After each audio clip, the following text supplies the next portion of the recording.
Morning, কেমন আছো তোমরা সবাই? আশা করছি তোমরা সবাই অনেক ভালো আছো। আমিও কিন্তু অনেকটাই ভালো আছি।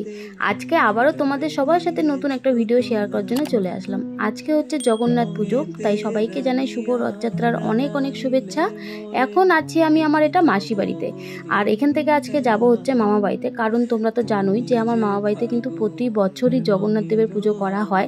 এর আগের বছরের জগন্নাথ পুজোর ভিডিওটা তোমাদের সবার সাথে শেয়ার করেছিলাম, তাই ভাবলাম চলো আজকের ভিডিওটা তোমাদের সবার সাথে শেয়ার করা যাক। তো এখন বাজে সকাল 5টা। তো ঘুম থেকে উঠে পড়েছি, দেখো সকাল 5টার সময় কত রোদ উঠে গেছে। ঘুম থেকে উঠেই দেখি বুনো এখানে উঠোনটা ঝাড় দিচ্ছে, পুরো উঠোনটাও একাই ঝাড় দিল। আর দেখো মাসির বাড়ির চারিপাশে কিন্তু অনেক কিছু গাছ আছে, দেখো কত গাছ। এখানে আম গাছ, কাঁঠাল গাছ, লিচু গাছ, নিম গাছ, ফুল গাছ আর নারকেল গাছ। তারপরে সামনে আছে এখানে দুটো দেখো বড় বড় কাঁঠাল গাছ, এখানে অনেক কাঁঠালও ধরেছে। কাঁঠালগুলোও কিন্তু বেশ বড় বড় হয়ে গেছে। তো যাই হোক, ঘুম থেকে উঠে চারিপাশটা একটু ঘুরে নিয়ে এখন ফ্রেশ হবো। ফ্রেশ হয়ে তারপরে কিন্তু মামা বাড়ি যাওয়ার উদ্দেশ্যে রওনা দেব। শুধু তুমি প্রেমের নলে জালি যে প্রদীপ, সে দ্বীপের শিখা। এই তো ফ্রেশ হয়ে একেবারে রেডি হয়ে বেরিয়েও পড়েছি। এখন বাজে হচ্ছে 5:45 মতো। মাসি বাড়ির এখান থেকে মামা বাড়িতে যেতে সময় লাগবে আমাদের 1.5 ঘন্টার মতো। তো এখানে আমি আর এই একটা জেঠু আমরা দুজনে মিলেই যাব। সকাল সকাল বেরোনোর কারণ হচ্ছে পরে এত গরম পড়ে যায় যে তখন আর রাস্তাঘাটে বেরোতে একদম ইচ্ছে করে না। তাই ভাবলাম যে চলো সকাল সকালই এখান থেকে বেরিয়ে পড়ি। আর এখানে মাসি বাড়ির সামনে থেকে একটা টোটো পেয়ে গেছিলাম। এখন এই টোটো করে আমরা যাচ্ছি হচ্ছে বাস স্ট্যান্ডে। বাস স্ট্যান্ডে গিয়ে আমাদেরকে বাস ধরতে হবে। আর যে জায়গাটিতে যাব সেই জায়গাটার নাম হচ্ছে শোলপাড়া। তো দেখতে দেখতে কিন্তু আমরা মামা বাড়িতে পৌঁছেও গেছি। আর এই হচ্ছে সেই রথ। এই রথটা কিন্তু বহু বছর পুরনো একটি রথ। আর এইদিকে দেখো মামারা কিন্তু নতুন ঘরও তুলছে। ঘরটা এখনো কমপ্লিট হয়নি। তো চলো মামা বাড়িতে চলে এসেছি। আর এখন প্রচুর গরম লাগছে, সবার আগেই স্নানটা করে আসি। তো স্নান টান করে চলে আসলাম। আর এত সুন্দর হাওয়া দিচ্ছে এই জানলা দিয়ে। এই যে নিধিগুনু কয়েকদিন আগে ওর অন্নপ্রাশন হলো যে, কি ওই যে এখানে ও খেলা করছে একা একা।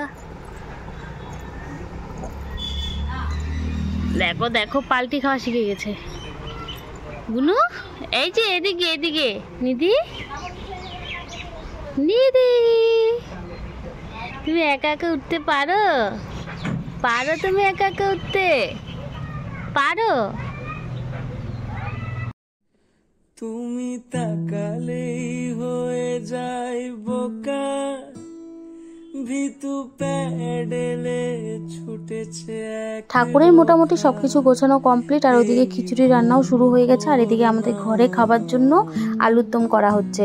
তো দুপুরে খাওয়া দাওয়া করে এখানে দেখো পাকা আম মেখেছিলাম। সেই পাকা আম আমি আর মামা, বিশেষ করে আম মাখা খেতে খুবই ভালোবাসি, তাই এখানে এক বাটি আম মেখে আমি আর মামা দুজনে বসে বসে খেয়ে নিয়েছি।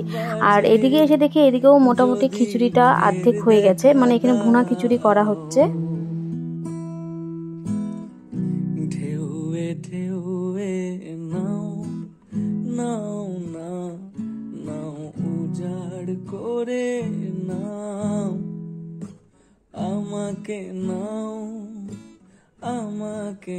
টোটাল এখানে 14 কেজি চাল দিয়ে ভুনা খিচুড়ি করা হচ্ছে। তাই 14 কেজি চালের খিচুড়ি যেহেতু একবারে করা সম্ভব নয়, তাই এখানে 2বার করতে হবে। প্রথমে একবার করা হয়ে গেছে, তো এখানে আরেকবার বসিয়ে দিল। এটাও কিন্তু ভুনা খিচুড়ি করা হবে।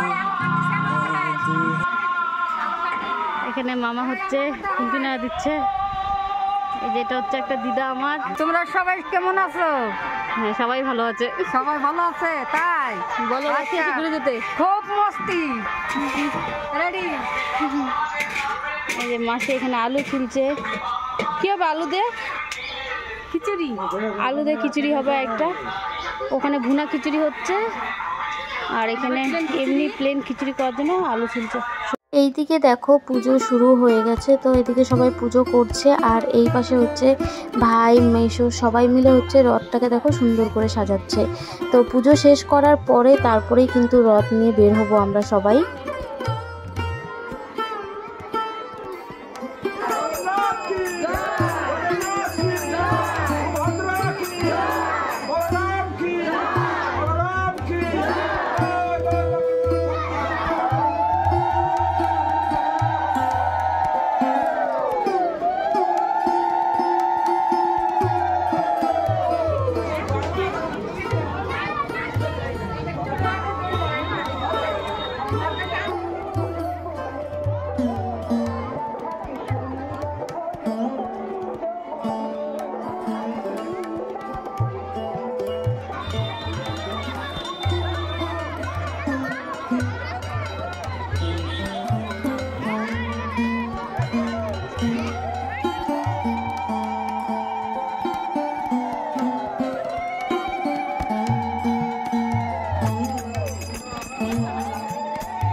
তো পুজো কমপ্লিট হয়ে গেছে, এখন হচ্ছে সবাইকে প্রসাদ দেওয়া হবে। তো চলো এখন আমরা সবাই প্রসাদ খাবো। আর আজকের ভিডিওটাও আমি এখানেই শেষ করছি। ভিডিওটা তোমাদের সবার কেমন লাগলো সবাই কিন্তু আমাকে অবশ্যই কমেন্ট করে জানাবে, আর ভালো লাগলে অবশ্যই একটা লাইক আর শেয়ার করে দিবে। আর তোমরা যারা যারা আমার চ্যানেলে নতুন আছো তারা কিন্তু চ্যানেলটিকে সাবস্ক্রাইব করে পাশে থাকা বেল আইকনটি কিন্তু অবশ্যই প্রেস করে দিবে। তো চলো দেখা হবে আবারও কোনো সুন্দর একটি ভিডিওতে। আজকের মতো সবাইকে টাটা, বাই।